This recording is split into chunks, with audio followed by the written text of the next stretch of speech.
¡Viva Panamá! Así es. Mire eso, Marcha esa es nuestra patria.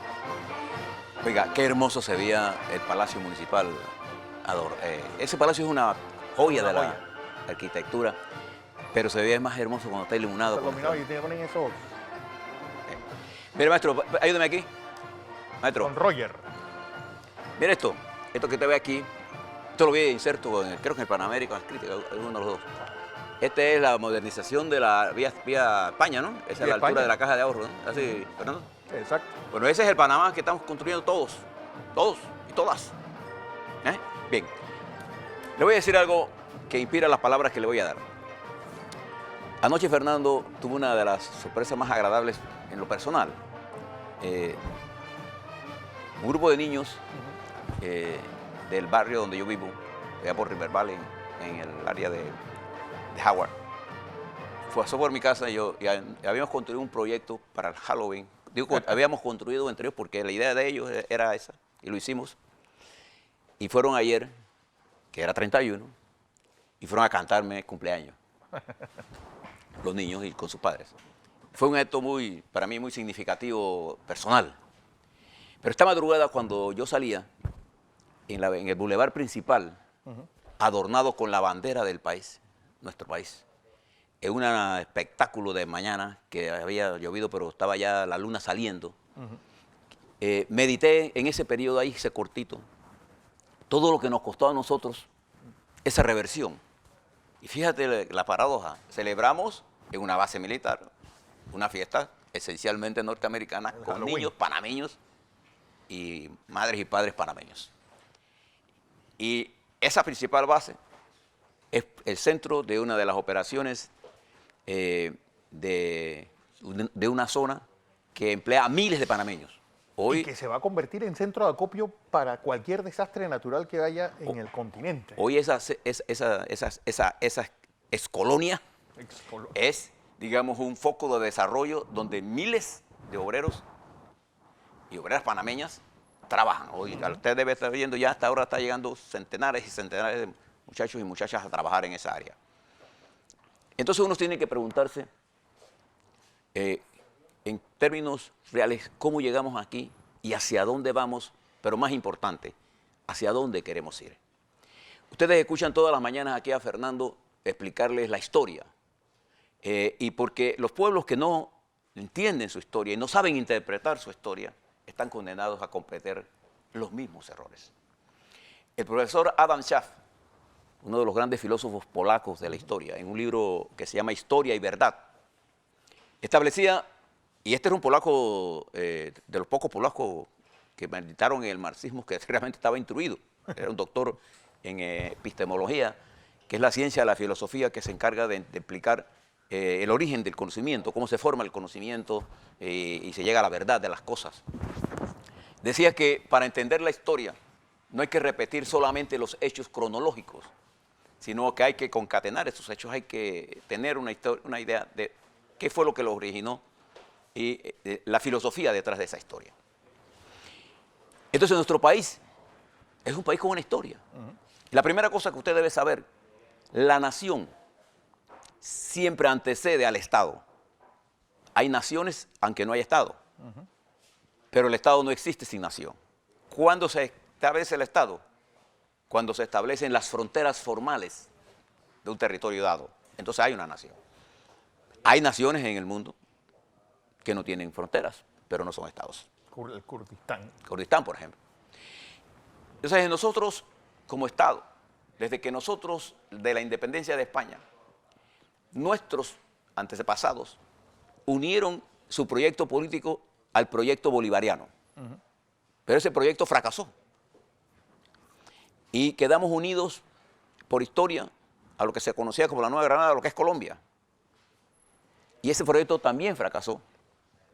Y por allá por el año de los 1900, usted tiene que imaginarse el Panamá de ese momento, con una población, Fernando, de 200 y tantos mil habitantes. Ciento y poco. El Estado, todo lo que era el país, con un presupuesto de 3 o 4 millones de dólares, con una zanja y con un retraso, sumido en una guerra que no era nuestra. Entonces los hombres y mujeres de ese momento decidieron cambiar, dar un giro a la historia y unir nuestro destino a la potencia hegemónica del momento, que era los Estados Unidos. Pero ningún panameño firmó ningún tratado del Canal de Panamá. No lo firmó. El tratado Jaime-Bunau-Varilla fue firmado por un francés. No voy a discutir ¿Bajo qué condiciones? las condiciones, pero sí, claro, estábamos en un momento difícil. Grandes de nuestros pensadores y políticos como Belisario Porras fueron expulsados del país por no estar de acuerdo. Habían dos tesis fundamentales: seguir bajo el esquema de Colombia o de independizar, separarnos de ellos y abrir el espacio, aunque fuera un espacio limitado por la presencia de un tratado que estableció el colonialismo en el país. Si nosotros hubiéramos nacido en esa época, hubiéramos tenido que ser como ellos. Por eso cuando yo oigo a la gente decir que nosotros, nuestros héroes no son héroes, sí, nuestros héroes son héroes. No coma de ese cuento. Un hombre y sus circunstancias. Claro, usted no puede entender las circunstancias mías, mis acciones, si no entiende las circunstancias en donde ellos se dieron. A lo largo de esa historia se comete el primer error de ese grupo, que fue el asesinato de Victoriano Lorenzo, que era realmente el espíritu popular de esa jornada de separación. Victoriano es liquidado precisamente para darle parsa al proyecto de lo que se había pensado en ese momento. Pero de 1903 arranca una lucha de generaciones que se va a repetir hasta los tratados Torrijos-Carter para sacar la enclave colonial. El periodo de 1903 hasta los 30 estará condicionado por la directa intervención de los Estados Unidos en todos los asuntos de Panamá. Todo se resolvía. El embajador tenía que estar en el Consejo de Gabinete. Sí, sí. El embajador decidía lo que había que hacer. Pero ese periodo fue gestando las nuevas correlaciones de fuerza. Y observe usted que en nuestra nación los grandes movimientos que se van a dar en la década del 20 están impulsados por la lucha inquilinaria. ¿Y por qué la lucha inquilinaria? Porque para construir el canal hubo que construir todas esas cosas que usted ve por aquí en Marañón, que lo que era Marañón, lo que es Chorrillo. San Miguel. Y eso generó un problema. Y entonces, como no teníamos fuertes sindicatos a ese periodo, ¿no? ¿Sí? Surgió una intelectualidad de clase media, y los intelectuales jugaron un papel importante en tratar de resolver lo que se va a conocer durante todo ese periodo como la lucha revisionista. Diógenes de la Rosa, surgen todas esas grandes mentalidades nuestras que, interpretando lo que había madurado en la sociedad, arrancan una lucha para resolver la contradicción fundamental que impedía el desarrollo nacional. Así como nuestra unión a Colombia impedía el desarrollo del Estado Nacional, el neocolonialismo de ese momento, o el colonialismo de ese momento, impedía el desarrollo nacional porque se había apoderado de la principal, del corazón de la comunicación interoceánica, que era el camino que todos veían. Y durante todo ese periodo, desde las jornadas de acción comunal, desde esa administración del presidente, de todas las administraciones del presidente Porras, que fue el constructor del Estado Nacional y de la institucionalidad. Porque yo le mostré esta foto, porque fue con Belisario Porras donde más intervenciones estructurales se dieron en la ciudad capital. Nace el barrio de la Exposición, por ejemplo. Eso que ustedes ven ahí. Y fíjese la visión, observe las calles esas. Bueno, y lo más interesante de Porras es que el barrio de la Exposición, Porras lo hace porque el que era entonces presidente de la United Fruit Company hace el barrio de Bellavista. Y solamente para que veas cuando hay un visionario, mira el tamaño de la Justo Arosemena y mira cómo se estrecha cuando entra a Bellavista. Exactamente, eso es lo que quiero decir. Eso era y mire el tamaño, mire el Santo Tomás de esa que fue llamado el elefante blanco y que hoy sería que un elefantito. Sí, un perro. Entonces, esa visión también llevó y fue transferida para que en los periodos de la década del 40 surjan nuevas organizaciones, entonces sí estudiantiles, y surge una nueva generación encabezada por todos aquellos que formaron el Frente Patriótico, la Federación de Estudiantes de Panamá, y surgen los Illueca, los Ovidio Díaz, Rómulo Escobar Betancourt, que va a ser el negociador jefe. Y todo ese periodo se tambalea el sistema político y se va rompiendo hasta que llega un momento en que los sectores empresariales, bajo el liderazgo del presidente Shari, asume la conducción del Estado Nacional. Y Shari no llega a romper relaciones con los Estados Unidos solo porque era antinorteamericano, sino porque él era panameño. Y como patriota panameño que era el presidente Shari, hijo del presidente Shari, Rodolfo Shari, y sus bisnietos viven allá estos son los muchachos de los que yo le estoy hablando. Fíjese la conexión histórica. Lo lleva a romper, pero es que él tenía fuertes lazos, él pertenecía al sector, a la burguesía más avanzada de ese momento. Pero en el marco de eso surge un líder político, que era Arnulfo Arias, que durante la década del 30 y 40 va a ser, digamos, la bandera, el portaestandarte de la nacionalidad. Pero más que de la nacionalidad, entendido el nacionalismo en la forma estrecha, era en la lucha anticolonial. Porque Arnulfo Arias se oponía a la ampliación de las bases militares. Y es la razón fundamental por la que va a ser tumbado. Entonces, él sigue siendo, durante un periodo, el portaestandarte de la nacionalidad. Pero no de la nacionalidad entendido en el nacionalismo estrecho, sino entendido en la lucha anticolonial. Y aquí viene la primera cosa que debemos aprender de la historia. Fue esa lucha anticolonial la que hizo posible que pudiera haber entendimiento entre empresarios, trabajadores, estudiantes, intelectuales de derecha y de izquierda, entre profesionales e indígenas, para culminar la lucha anticolonial. Y observe lo siguiente. Cuando en 1968 el esquema de gobierno, en ese lapso de los 30 años, había hecho crisis, se produce un golpe de Estado bajo el liderazgo primero de Boris Martínez y posteriormente, cuando Torrijos logra afianzar su liderazgo, bajo el liderazgo de él, se plantea en la etapa de la negociación, porque ya en el 64 la etapa de revisionismo había culminado y Panamá se estaba planteando lo que se conoce como la etapa abolicionista de los tratados del Canal de Panamá. Y Torrijos hace suya esa consigna, pero se agrupa, fíjese la estructura de negociación de nuestro equipo, que es una expresión de la sociedad. En el equipo negociador había empresarios que tenían una fuerte relación con los Estados Unidos, como Gabriel Lewis Galindo, que va a ser nuestro embajador en Washington y el impulsador de las relaciones con Carter que permitieron el acuerdo, de hombres e intelectuales graduados en los Estados Unidos de la calidad de Nicolás Ardito Barletta, un hombre de Chicago, que es ingeniero agrónomo, para que ustedes sepan, que además de eso es doctor en economía, es el que va a dirigir las negociaciones, un intelectual como Aristides Royo, un hombre de la izquierda progresista panameña como Rómulo Escobar Betancourt, Adolfo Ahumada, un hombre como Edwin Fábrega, con el equipo de Omar Jaén y el ingeniero Zambrano, que van a dirigir toda la parte de negociación de las estructuras, de la parte... el bien raíz que íbamos a heredar. Y un equipo nacional que era el Frente Interno bajo la dirección de Omar Torrijos y políticamente de Gerardo González y ese gran dirigente político que fue Ascanio Villalaz. Entonces, nuestro primer embajador allá fue Nicolás González Revilla, un empresario. O sea, se fundieron sin ideologías, bajo el concepto del anticolonialismo, un equipo con un estratega. Y esa era la acumulación histórica. Bueno, ¿para resolver qué cosa? La contradicción fundamental que impedía el desarrollo. ¿Cuál era?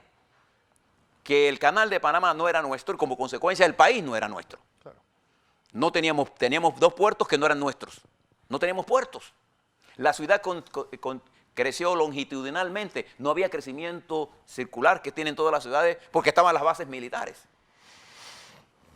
Y fíjese que eso culmina cuando en el 67 los Estados Unidos se da cuenta de que tiene que negociar, negocia los tratados Johnson-Robles, que le daban vigencia al Tratado de Canal de Panamá por 100 años. Es decir, para poder que ese canal fuera nuestro, de acuerdo a ese tratado, hubiera ocurrido en el 2068. Entonces, el gobierno se plantea una estrategia, buscar un frente nacional sin sectarismos, y dos, para resolver el problema teníamos que negociar con los militares. norteamericanos. Y la negociación arranca por allí. Pero este conjunto de hombres nuestros que tenían la responsabilidad de negociar actuaron como un equipo que representaba ellos en su pluralidad, la pluralidad del país. Y aquí había panameños que se opusieron al Tratado del Canal, con toda razón. Porque no se trata de una lucha para tener unanimidad. Se trataba de tener un frente suficientemente amplio que tuviera legitimidad política, no legitimidad constitucional.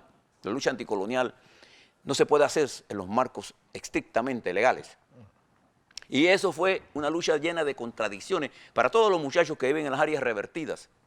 Allí habían aviones militares, tropas, que asesinaron a nuestros muchachos. Y había un matrimonio anterior entre la Guardia Nacional y el poder existente. Ese matrimonio se disuelve y produce esto. Pero el mismo sistema militar se consume el mismo y produce a Noriega. Y produce su propia destrucción. Así funciona la sociedad. Para llegar al momento actual, en donde el canal es nuestro, y fíjese este periodo de los 30 años, mírelo en términos globales, no se ponga atrás no mire el detalle. Cuando Endara asume la conducción en medio de quizás la situación más compleja.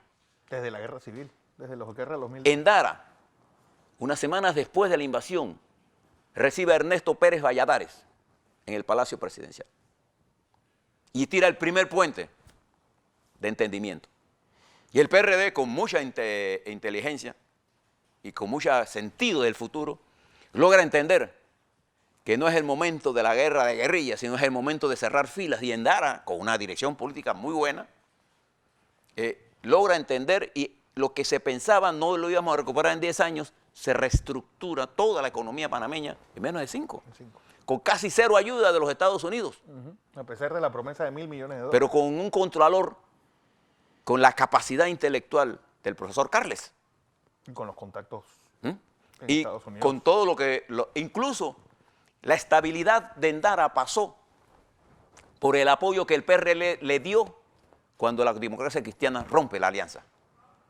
Entonces, los panameños siempre han entendido. No hay que olvidar, José, que esa estabilidad pasa también por el intento de golpe de Estado de Eduardo Herrera Sanz. Es decir, ahí se puso la democracia realmente a juego. Claro, es que claro, siempre hay obstáculos, pero siempre hay hombres con mente estratégica. Y fíjese que fue el periodo de Valladares, y a pesar de los pesares, todo el mundo decía que el PRD estaba muerto. Y en la batalla electoral presidencial siguiente, Valladares gana con el 33% en una situación muy parecida a lo que tenemos hoy. Pero no solamente el 33%, gana la mayoría absoluta en la Asamblea, gana de 500 y pico de representantes, 300 y muchos, y gana la mayor parte de las alcaldías. Es decir, no hay que olvidar que la base del PRD quedó intacta después de la invasión, y eso es lo que también ayuda a llevar. Y tenía una gran ventaja el PRD porque los partidos venían de 21 años de control nuestro. Entonces no tenían estructuras montadas. Esa es la realidad. Y el paso de los años va debilitando la estructura del PRD, lo va debilitando a lo largo de estos años. Y nos encontramos entonces que las reformas que hace Valladares, y llega Mireya Moscoso, no hay persecuciones visibles, y Moscoso entrega el gobierno ya con el proceso de crecimiento económico donde vivíamos. Y llega Martín Torrijos y hace 2 reformas importantes, que son la reforma de la Caja de Seguro Social y el plebiscito para la ampliación del Canal de Panamá. Y le toca a la administración Martinelli, que Martín deja el gobierno creciendo, positivo, muy bien, y Martinelli logra el más ambicioso plan de transformación del país, con reformas fiscales, con obras de infraestructura que han cambiado el panorama geográfico de este país, metro, la cinta costera, sierra, la circunvalación de la ciudad. Pero en el medio de que eso va a ser, Varela con su gobierno continúa esas obras de infraestructura, pero todo este periodo va produciendo nuevamente el agotamiento político de la estructura nacional, Porque quizás el error más importante de Guillermo Endara fue no haber hecho las reformas constitucionales en ese momento. Porque la Constitución de 1972, que fue modificada en 1983, pero que tiene en su raíz 72-83, atrasos fundamentales para el nuevo país que queremos crear. Nosotros no podemos continuar con una constitución que tiene un órgano legislativo con sistemas circuitales donde produce simplemente caciquillos locales y no dirigentes nacionales. No podemos seguir con una escogencia de un sistema judicial en la que está altamente influida por el presidente. No es que se llame Varela, todos los presidentes de ese periodo han tenido control sobre la Corte Suprema de Justicia. Decir lo contrario es hablar pendejadas. Todos los presidentes en Panamá han tenido exceso de poder y esa atrofia del balance de poder ha producido lo que tenemos hoy.